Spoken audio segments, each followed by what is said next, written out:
और अब बात कर लेते हैं देवरिया की। देवरिया में एक परिवार अपने बेटे के लौटने का इंतजार कर रहा था, लेकिन घर पहुंचती है सिर्फ उसके मौत की खबर। स्ट्रेट ऑफ हॉर्मुज़ की लड़ाई में अमेरिका और ईरान के युद्ध में ओमान के पास हुए हमले में शिवानंद चौरसिया, जो देवरिया के रहने वाले थे, उनकी जान चली गई और पीछे छूट गए उनके रोते बिलखते बच्चे, एक सूनी मांग और कर्ज में डूबा उनका पूरा परिवार। आपको पता है, शिवानंद के पिता ने 6 लाख रुपए का कर्ज लिया था उनको इस नौकरी पर भेजने के लिए, जिसने उसकी जान ले ली। अब पूरा परिवार कर्ज में डूबा है। अब सबसे बड़ा सवाल यही है, जब भारतीय नागरिक विदेशी जल क्षेत्र में ऐसे हमले का शिकार होते हैं, तब उनकी सुरक्षा के लिए भारत सरकार ने क्या कदम उठाए? पीड़ित परिवार तक क्या मदद पहुंचाई गई? क्या दोषियों की जवाबदेही तय होगी? और क्या ऐसे भारतीय नाविकों की सुरक्षा के लिए भविष्य में कोई ठोस व्यवस्था भी बनाई जाएगी, जो रोजी रोटी की तलाश में दुनिया के खतरनाक समुद्री रास्तों पर काम करने के लिए मजबूर हैं? देखिए हमारी खास रिपोर्ट।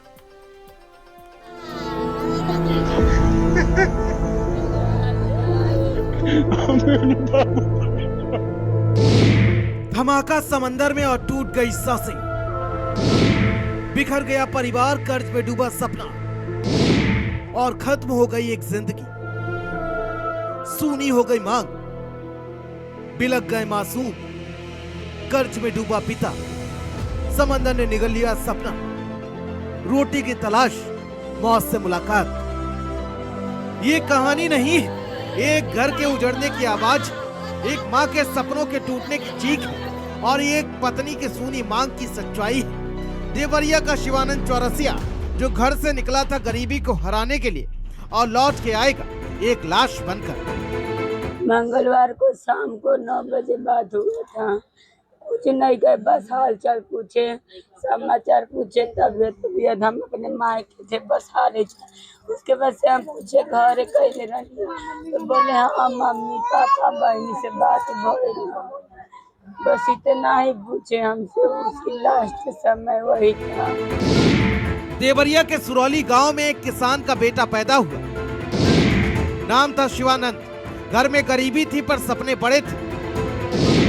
वो चाहता था कि बच्चों को भूखा ना सोना पड़े, माँ की आंखों में आंसू ना हो, पत्नी की मांग हमेशा भरी रहे। लेकिन किस्मत ने उसका रास्ता समंदर की तरफ मोड़ दिया।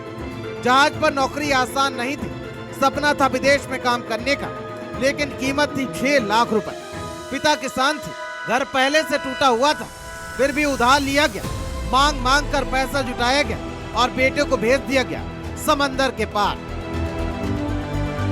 वो दिन जब शिवानंद पहली बार जहाज पर चढ़ा, फोन आया था घर पर। आवाज में खुशी थी, अब सब ठीक हो जाएगा, अब गरीबी खत्म हो जाएगी। माँ खुशी से रोई भी थी, पत्नी मुस्कुराई थी, बच्चे सपनों में उड़ रहे थे, लेकिन किसी को क्या पता था ये खुशी आखिरी बात। सोमवार की रात फोन फिर बजा। पत्नी सुशीला बच्चों को सुला रही थी। शिवानंद ने पूछा सब ठीक है ना? बच्चे सो गए और फिर लाइन कट गई। नेटवर्क ने धोखा दिया, लेकिन किस्मत पूरी जिंदगी छीनने वाली थी। ओमान के पास स्ट्रेट ऑफ हॉर्मुज़ में एक मालवाहक जहाज और अचानक भयानक धमाका, आग, धुआं, चीखे और फिर एक नाम, शिवानंद चौरसिया हमेशा के लिए खामोश। शिवानंद हम पूछा कि का काला बाबू जी कैसन हाल चाल? हम कहनी बाबू बहुत बढ़िया हाल चाल भैया, अब बस भी ये बतियो ना, ओकरे बाद का काला काट दिए ना।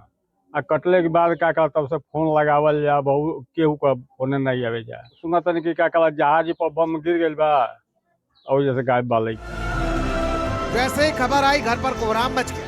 पत्नी जमीन पर गिर पड़ी, माँ चीखती रही, पिता देखते रहे, जैसे सब कुछ खत्म हो गया। गाँव में सन्नाटा फैल गया। टैंकर शिप था, शिप का नाम था सेटाबेलो और वो सिंगापुर से ओमान साइड में आ रही थी। ओमान में एंट्रिंग के टाइम में अमेरिका कोस्ट गार्ड ने इंजर रूम में बाई मिसाइल वो अटैक किया।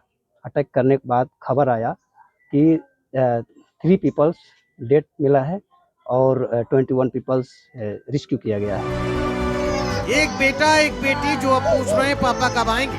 जिस पिता ने उन्हें दुनिया देखने का सपना देखा था, वही अब दुनिया को छोड़ चुके हैं। 6 लाख का कर्ज अब घर पर बोझ बनकर रह गया है। शिवानंद कोई नाम नहीं था, वो एक सपना था जो गरीबी से लड़ रहा था, जो अपने बच्चों के लिए जंग लड़ रहा था, लेकिन समंदर ने उस जंग को खत्म कर दिया। देवरिया से भारत समाचार के लिए मनीष मिश्रा की रिपोर्ट।